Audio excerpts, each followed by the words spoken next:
A fita azul que envolvia a carta tremulava sob o vento que vinha dos campos, como se hesitasse em revelar o que guardava.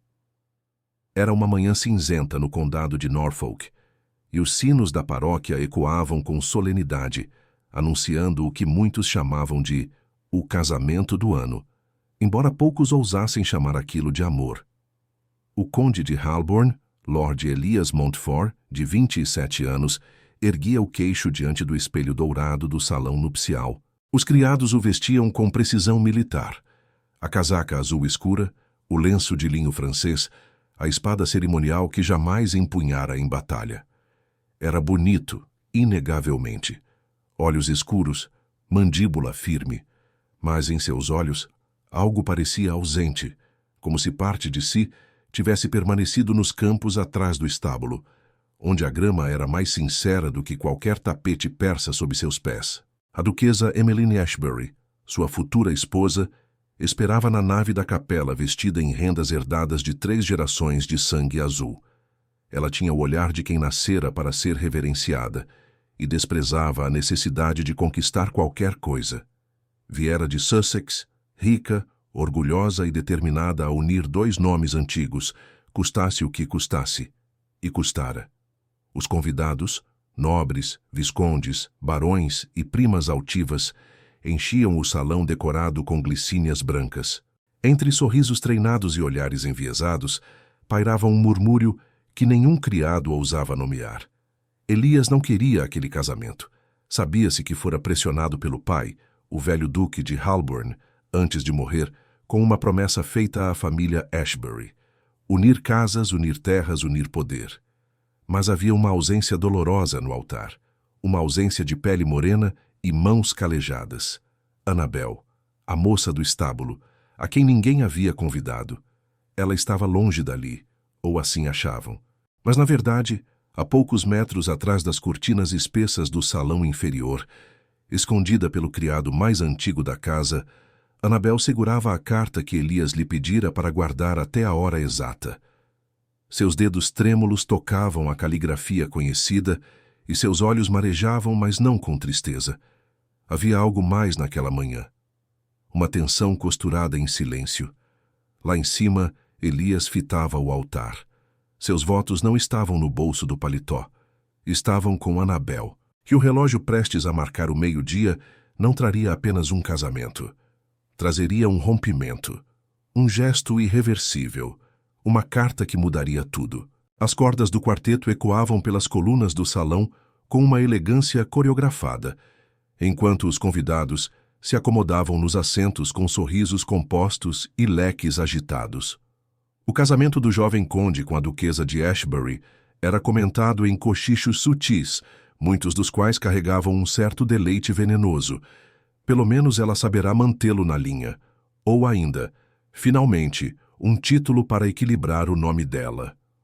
Elias caminhava em direção ao altar com passos firmes, mas não convictos. O bispo o saudou com um leve aceno, e ele respondeu com um movimento quase mecânico da cabeça. Seu olhar buscava algo, ou alguém, entre a multidão, mas não a encontrava. Ao seu lado, o padrinho, Lord Thomas Granville, lançava-lhe olhares cúmplices e contidos, como se compartilhassem uma piada trágica, cujo desfecho se aproximava. Na entrada, o cortejo feminino anunciava a chegada da noiva. A duquesa Emmeline deslizou pelos degraus com a majestade que o cargo exigia. Seus cabelos louro-claros estavam adornados por um véu importado da Bélgica e por pérolas cultivadas em águas que Elias jamais veria. O vestido era uma declaração de riqueza, cetim francês, com bordados em prata fina, mas, sob toda a pompa, havia um olhar frio, firme, calculado. Ela sabia que não era amada, e ainda assim marchava como vencedora.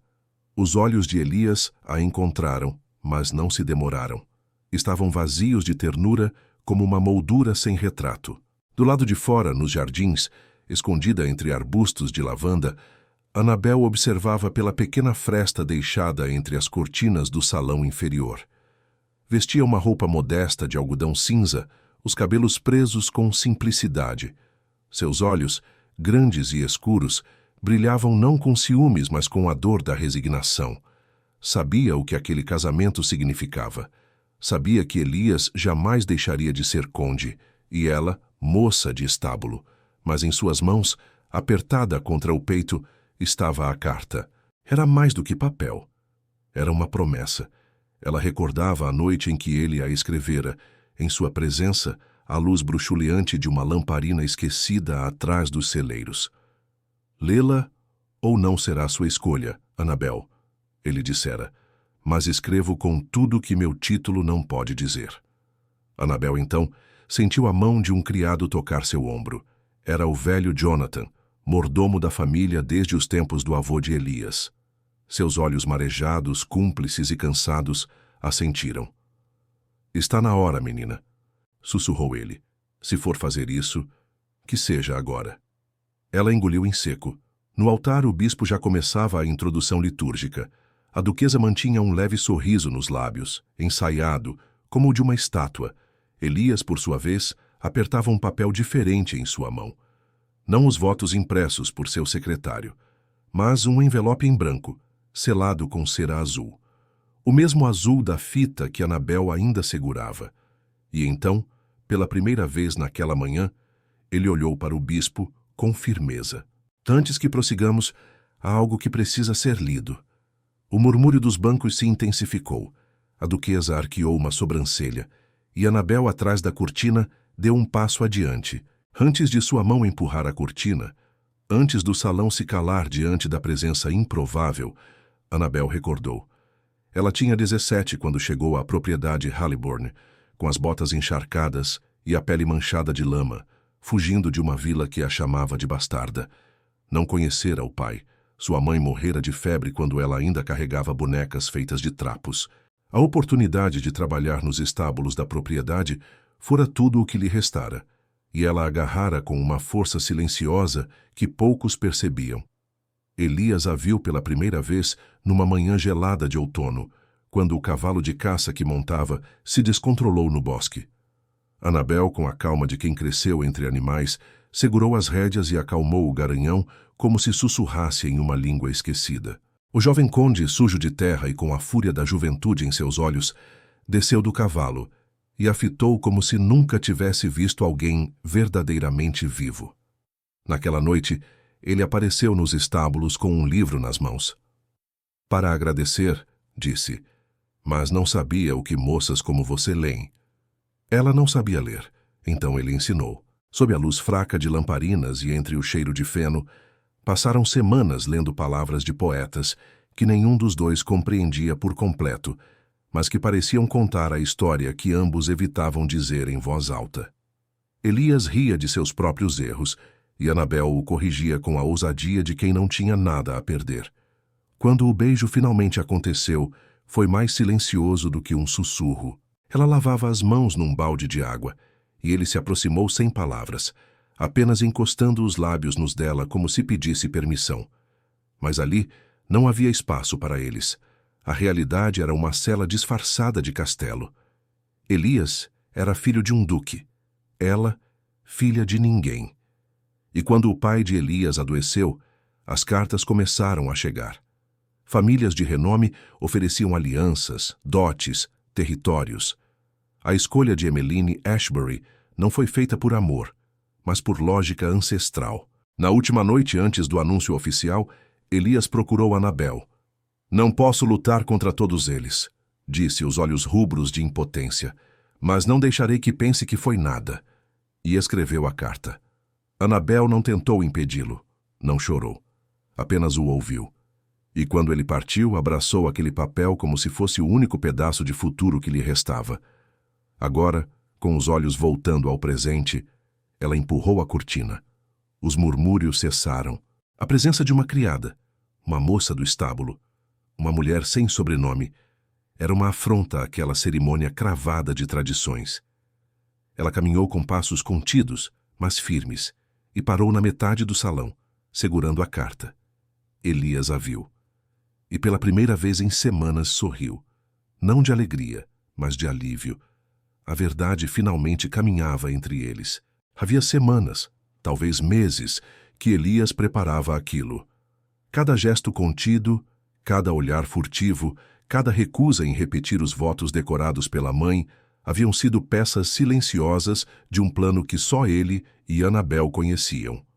Nada dissera a Thomas, seu padrinho, nem à irmã, Lady Margaret, que sempre o protegera.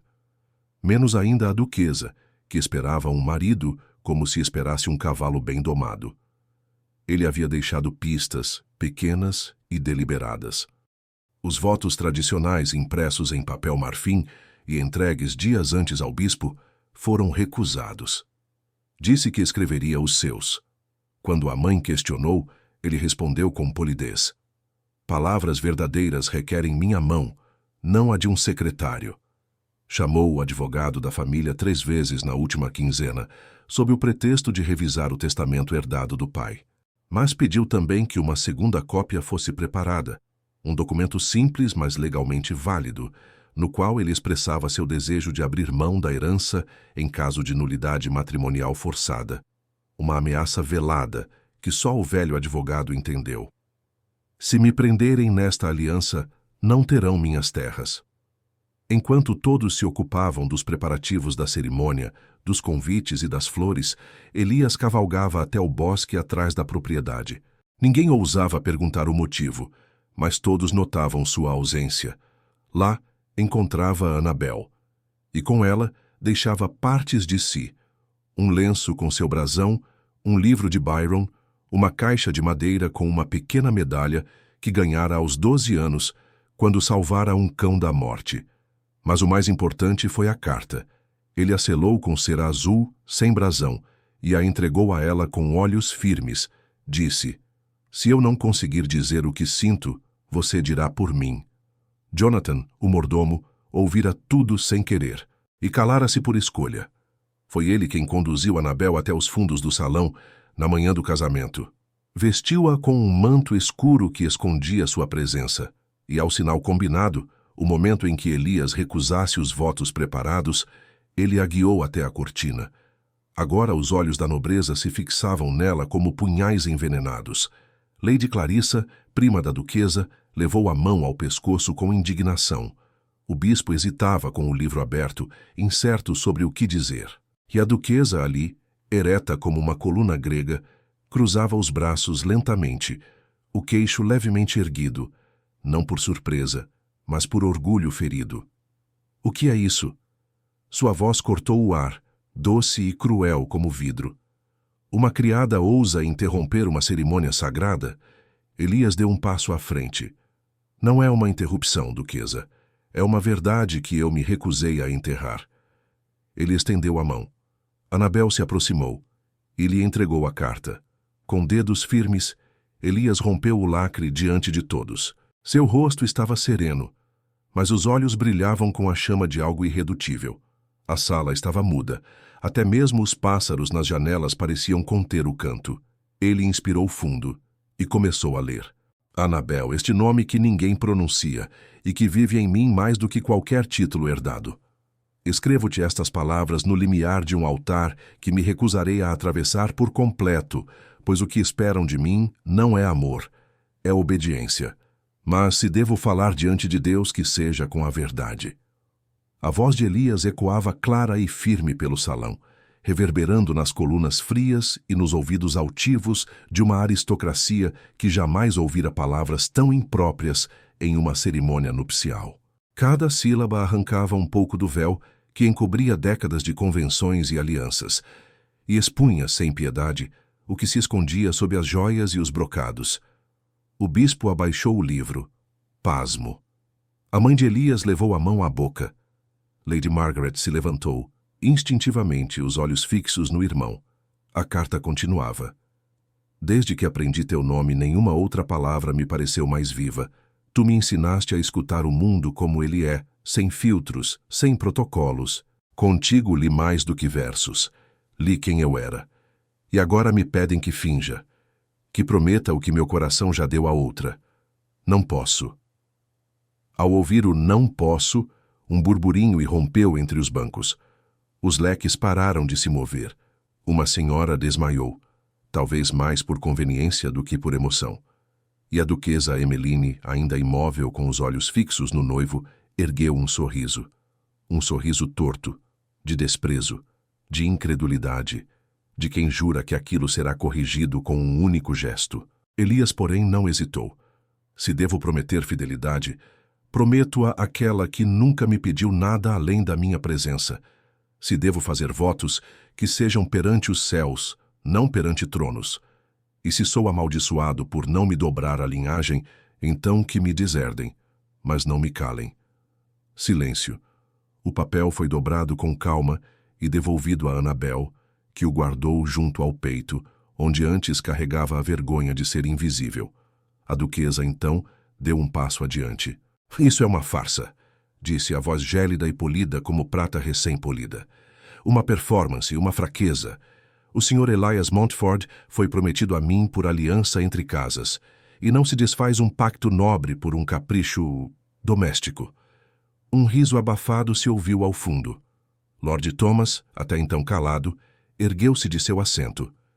Se for capricho, duquesa, então é o mais corajoso que já testemunhei neste salão, e o mais honesto. Ela virou o rosto para ele, surpresa. Como ousa, meu lorde? Ouso porque conheço Elias desde a infância, e nunca o vi tão inteiro quanto agora diante da verdade. Annabel, até então calada, deu um passo à frente. Eu não pedi que ele lesse. Eu teria guardado a carta para sempre, se ele assim quisesse. Mas ele a escreveu, não por mim, por ele mesmo. O bispo, constrangido, limpava a testa com um lenço e finalmente falou. Esta cerimônia está suspensa, até que se decida o que é verdadeiro diante de Deus. A nobreza se remexia, indignada, mas ninguém ousou interromper o silêncio que veio depois. Porque naquele instante todos sabiam. A cerimônia não havia sido interrompida. Ela fora revelada. O salão parecia subitamente menor. As paredes de pedra fria pareciam se inclinar para dentro, como se quisessem conter a vergonha que agora encharcava os tapetes orientais e se enroscava nas botas lustrosas dos convidados. A duquesa Emmeline deu 2 passos em direção a Elias, o vestido sibilando como serpente sobre mármore. Sua postura era de uma rainha ofendida, mas os olhos, tão acostumados a olhar de cima, agora faiscavam com o veneno de quem não aceita ser contrariada. Sr. Montford, o senhor acaba de envergonhar 2 famílias diante da mais alta sociedade inglesa. Sua voz não tremeu. Era de uma frieza cirúrgica. Eu toleraria uma hesitação, um olhar, até mesmo uma carta não lida. Mas isto é sabotagem. Elias a encarou com uma calma que só o exausto conhece. Chame como quiser, duquesa, mas prefiro uma vida sem título a um matrimônio sem alma. Os tios de Emmeline se levantaram. O visconde de Hartley, robusto, de bigodes vastos e temperamento curto, apontou para Elias com um dedo trêmulo. Esta união foi assinada com selos e sangue. Há dote em jogo, há promissórias em nome de sua casa. Então levem o que quiserem, respondeu Elias num tom que, embora baixo, dominava o salão. Levo comigo apenas o que é meu de verdade, e isso não está nos seus cofres. Do outro lado, a condessa viúva, mãe de Elias, estava lívida. Seus olhos, que sempre julgaram mais do que acolheram, fitaram o filho como se ele tivesse cuspido sobre o brasão da família. Ela se ergueu lentamente, como se cada osso denunciasse sua indignação. Você está disposto a perder tudo por ela? O silêncio caiu como um machado. Annabel não baixou os olhos. Não mais. Ele não perderá nada, milady, porque o que se perde por obrigação nunca foi dele. A condessa arfou. Aquilo, dito por uma moça do estábulo, soava mais cortante que uma espada. Insolente, você pensa que um pouco de atenção lhe confere lugar à mesa? Você não sabe o que é ser nobre. Elias se voltou à mãe, não com raiva, mas com uma tristeza quase infantil.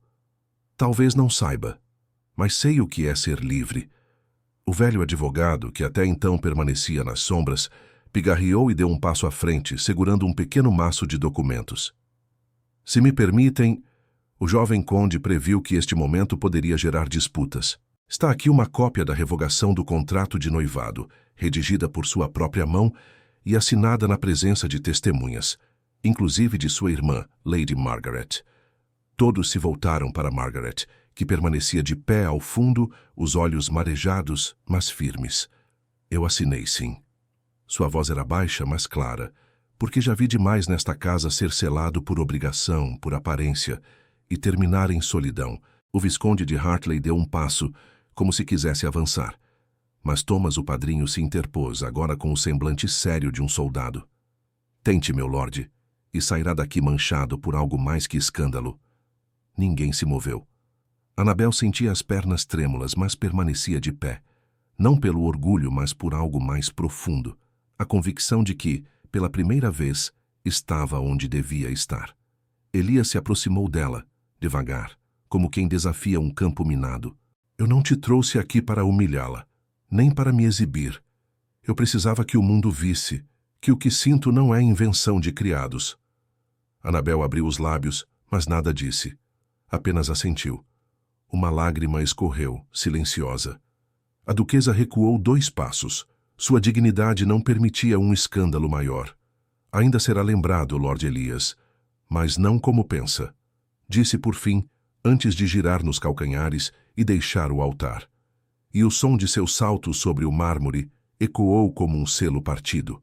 Quando as portas da capela se fecharam com um estrondo seco atrás da duquesa, o que restou não foi aplauso, tampouco alívio, mas um silêncio que não sabia onde repousar. Era como se todos ali tivessem testemunhado algo que os desarmava, uma verdade tão inconveniente quanto impossível de ignorar.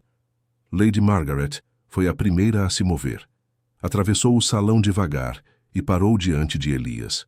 Seus olhos estavam marejados, mas sua expressão era serena. Você não tem ideia do que acaba de fazer. Elias a fitou sem piscar. Tenho sim. Pela primeira vez sei exatamente o que faço. Ela tocou o rosto do irmão com delicadeza e então, com a voz baixa, completou. Papai teria odiado. Mamãe talvez nunca perdoe. Mas eu... Seus olhos se voltaram para Annabel. Eu estou orgulhosa de você. E foi embora sem esperar resposta, carregando em silêncio o fardo de décadas de expectativas desfeitas. Atrás, nos bancos da frente, alguns convidados se levantavam aos poucos. As senhoras de Sussex disfarçavam o constrangimento atrás de leques agitadíssimos.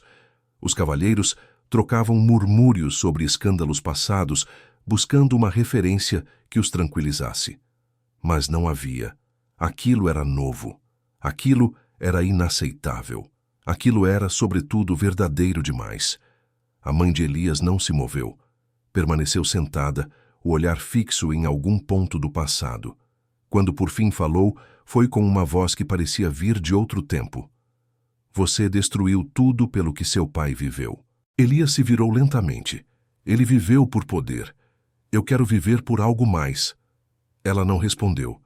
Apenas baixou os olhos, pela primeira vez em anos, diante do próprio filho. Annabel, até então imóvel ao lado de Elias, sentia o peso do mundo sobre os ombros. Não o peso da vergonha, mas o da escolha. A cada olhar atravessado, a cada sussurro abafado, compreendia que aquele gesto, por mais belo que fosse, exigiria dela um preço alto. Jonathan, o velho mordomo, se aproximou em silêncio. Estendeu a ela um lenço branco. Vai ser difícil, menina, mas ninguém mais pode negar que você existe. Ela aceitou o lenço, mas não chorou. Havia um calor em seu peito que impedia o choro. Um calor que vinha do impossível que agora estava feito. Elias voltou-se para ela, os olhos marejados. Eu não espero que me perdoe, ou que aceite caminhar ao meu lado após tudo isso. Só queria que soubessem, que você soubesse, que eu não deixei que te enterrassem no silêncio. Ela o observou por um instante e então respondeu. Não te pedi para lutar por mim, mas você lutou mesmo assim. Isso muda tudo. Um criado abriu a porta lateral com discrição. Lá fora, o céu parecia menos cinzento. Não era sol o que surgia. Era uma claridade tímida, frágil. Mas era luz. E então, como se o tempo voltasse a correr, os sinos soaram novamente. Mas desta vez, não anunciavam uma união. Anunciavam o fim de uma mentira e o início de algo que ninguém ali ousava nomear. Elias ofereceu o braço a Anabel. Por um instante hesitou. Não por dúvida, mas pelo peso simbólico daquele gesto. Nunca antes, em toda sua vida de festas, jantares e caçadas, um gesto tão simples havia carregado tanto. Não era apenas oferecer um braço. Era dividir o espaço, a honra, o olhar dos outros, o futuro. Anabel aceitou. Os dois caminharam pelo corredor central da capela, agora vazio de bênçãos, mas pleno de revelação. Os bancos pareciam observar em silêncio, como testemunhas mudas de uma transgressão que não podia mais ser contida.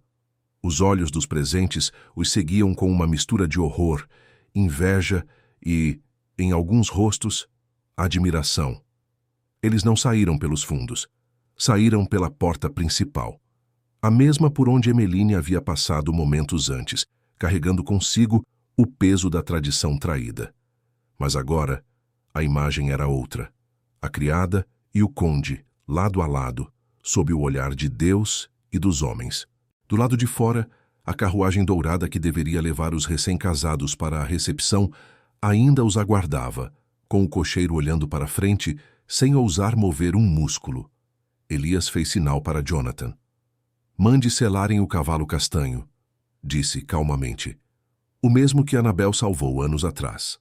Jonathan assentiu, os olhos marejados de um orgulho que jamais ousaria declarar em voz alta. Enquanto esperavam, Elias tirou a casaca azul, símbolo de sua posição, e a dobrou cuidadosamente, entregando-a ao cocheiro sem uma palavra. Ficou apenas com a camisa branca e o colete escuro, como se retirasse de si os escudos do mundo ao qual renunciava. "Nunca imaginei sair assim", murmurou Elias. "Nem eu imaginei ser vista", respondeu Anabel. O cavalo foi trazido, forte, castanho, com os olhos alertas e a crina reluzente. Elias montou e estendeu a mão a ela. Não como senhor, mas como igual. Anabel hesitou por uma fração de segundo. Depois, com um impulso ágil, subiu atrás dele, as mãos firmes em sua cintura. Os dois partiram cavalgando em silêncio, enquanto atrás deles, a propriedade Halborn começava a mudar. Não em pedras, mas em reputações. A poeira levantada pelos cascos marcava a trilha de algo que não podia mais ser desfeito. Não fugiam. Apenas recusavam permanecer onde não cabiam. O vento lhes batia no rosto como uma promessa, de dificuldade, de julgamento, talvez até de solidão, mas também de liberdade. E no alto da colina, antes que desaparecessem de vista, Elias parou o cavalo e olhou para trás. A mansão, os salões, os vitrais da capela, tão grandiosos, tão frios. Ele sorriu, não de alegria, mas de alívio, e então seguiram, não como fugitivos, mas como aqueles que pela primeira vez tinham escolhido seu próprio caminho. A propriedade Halborn não silenciou naquela noite, pelo contrário. Vozes se cruzavam pelos corredores com uma fúria que nem os tapetes pesados conseguiam abafar.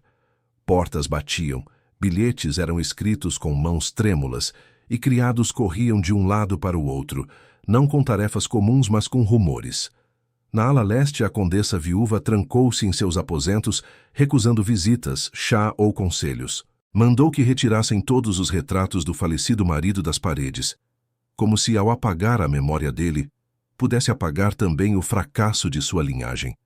Horas mais tarde, uma criada a encontrou sentada diante da lareira, com o colar de esmeraldas da família Ashbury, ainda pendendo frouxo do pescoço, os olhos fixos em um ponto indefinido. O fogo crepitava, mas nada aquecia. Na ala oeste, Lady Margaret embalava cartas nas mãos. Respostas que jamais enviaria, pedidos de perdão que ninguém teria coragem de fazer. Entre elas, estava a cópia do documento que assinara como testemunha da revogação do noivado. Leu-o novamente e sorriu pela primeira vez em semanas, não pela ousadia do irmão, mas pela esperança de que, talvez, ainda houvesse redenção para aquele sobrenome. A capela foi esvaziada antes do anoitecer, o altar desmontado, as flores recolhidas, as fitas azuis e douradas, antes pendendo do teto em celebração, agora estavam amassadas no fundo de cestos. Os criados não falavam alto enquanto desmontavam. Havia algo sagrado naquele silêncio pós-desfecho, como o instante depois de um trovão. No salão principal, os nomes dos convidados eram riscados de listas que já não serviam para nada. Convites não entregues foram queimados. Cartões de agradecimento, impressos em papel de linho, jaziam empilhados como epitáfios de um casamento que nunca existiu. E no estábulo, o lugar mais ignorado da propriedade, onde outrora se escondia a mulher que agora fizera ruir um império de aparências, uma cela foi limpa, varrida com cuidado. Jonathan, com as mãos já trêmulas pelo tempo, deixou sobre o feno um objeto embrulhado em pano de linho, a medalha de Elias, que ele havia deixado para trás. Ele volta, murmurou o velho sem ninguém para escutar.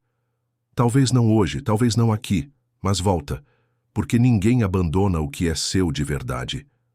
E fora dos muros de Haileyburn, nos vilarejos vizinhos, os rumores começavam a crescer, que o conde fugira com uma criada, que uma carta lida em voz alta fizera calar duques e viscondes, que o amor, ao fim, não se ajoelhara diante da herança, mas entre os próprios, ninguém ousava dizer o nome dela, a criada, a bastarda, a moça do estábulo. E ainda assim, ninguém conseguia esquecer o que ela fizera. Anos se passaram desde aquele dia. A propriedade Haileyburn, embora ainda imponente em sua arquitetura, tornara-se mais silenciosa, menos frequentada. As eras avançavam pelas colunas, como se a própria natureza quisesse reivindicar o que um dia foi domado pela ordem e pelo título. No canto esquecido da biblioteca, um livro de poesia repousava empoeirado. Dentro dele, entre as páginas amareladas, havia uma fita azul desbotada, um vestígio quase invisível de um escândalo que, embora sussurrado com vergonha, jamais fora realmente apagado da memória da casa. No vilarejo vizinho, uma pequena escola fora fundada com recursos anônimos. Os moradores não sabiam quem financiava o lugar, mas comentavam que a professora tinha modos serenos e uma voz firme que lia Byron para as crianças com a ternura de quem havia aprendido as palavras tarde demais. Ela morava numa casa simples, cercada de lavanda e com vista para os campos onde, certa vez, um cavalo castanho salvara um nobre de cair. Elias não voltou para Haileyburn, mas tampouco sumiu do mundo. Escrevia sob pseudônimos, ensaiava discursos para pequenas assembleias e trabalhava com advogados que defendiam camponeses em disputas por terras. Nunca usava o título, nunca o mencionava. Quando perguntado, apenas dizia: "Sou filho de uma casa antiga, mas pertenço ao que está por vir." As festas, os salões, os bailes continuaram como sempre. A Inglaterra não parava por causa de uma carta lida diante de um altar, mas a história circulava em salões de chá e jantares discretos. Dizia-se que, entre as damas da alta sociedade, havia uma nova regra não escrita: jamais permitir que uma criada se aproxime demais. Mas o tom de quem dizia isso não era só desprezo, era medo. Annabel nunca buscou vingança, tampouco exigiu reconhecimento. Ela apenas viveu, com firmeza, com dignidade, com a memória intacta. Plantava lavanda no jardim com a mesma delicadeza com que lia poesia. Nunca se casou. Não por falta de propostas, mas porque já havia sido inteira uma vez. E isso bastava. Certa tarde, ao reorganizar papéis antigos, encontrou a carta que Elias escrevera. Estava um pouco manchada, mas ainda legível. Leu em silêncio, do início ao fim. Quando terminou, fechou os olhos e sorriu. Não pelo passado, mas porque mesmo longe, mesmo diferente, ela sabia que ainda havia alguém no mundo que ousara amá-la mais do que a própria herança. Haileyburn nunca esqueceu. Os salões podem ter sido limpos, as tapeçarias trocadas, os retratos substituídos. Mas nas noites mais frias, quando o vento cortava pelas janelas e fazia dançar as cortinas de linho, havia sempre alguém que lembrava da moça do estábulo e do dia em que a verdade calou o altar. E ainda assim, ninguém ousava dizer seu nome, mas todo o salão lembrava dela.